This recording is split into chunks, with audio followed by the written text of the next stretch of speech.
All right, in this video, I'm going to be solving this algebraic equation. So the first thing we need to do here, there are two ways by which you can solve. This one is even easier. Somebody may say, let's find LCM. Why do I need to find the LCM? Where I can move this term to this side.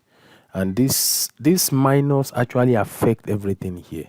So why do I need to stress myself, finding the LCM and making this complicated for myself? So all I just need to do is to move this term to this side. So if I do that, I'm going to be having, and of course, don't forget this equation, because of the presence of this will turn to plus. So this will give us 3 over 2 into bracket x minus 2 will now be equal to what? 2 over what? 3 into bracket 2 minus what? X. All right. So the next thing we need to do now is to cross multiply. So if we cross multiply, we are going to be having, you can see this will give us 2 times 2 into bracket x minus 2 will now be equal to 3 times 3 into bracket 2 minus what? X. Okay, so now let's do the mathematics together. So 2 times 2, that is 4 into bracket x minus 2 will give us 3 times 3, 9 into bracket 2 minus what? X. So let's open the bracket.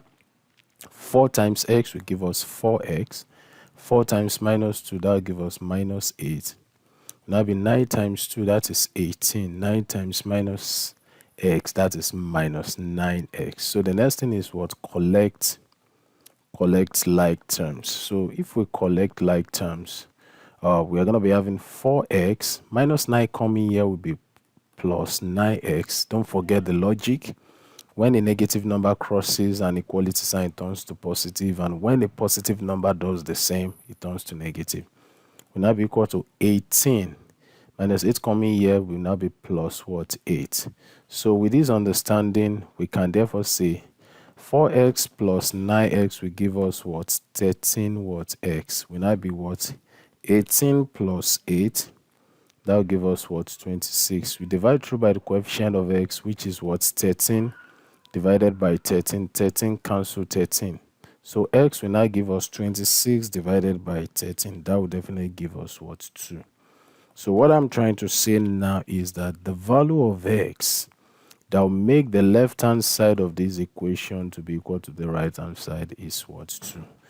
However, if you want to find the LCM, you can do that. But why would you have to do that when it is so easy to, move this to this other side? I want to believe this video has helped someone. Please don't forget to subscribe, like, share, and of course, comment. Another thing is, if you feel you want to support what we do, please kindly read the information in the description for the necessary details. So see you in the next video. Thank you. Bye.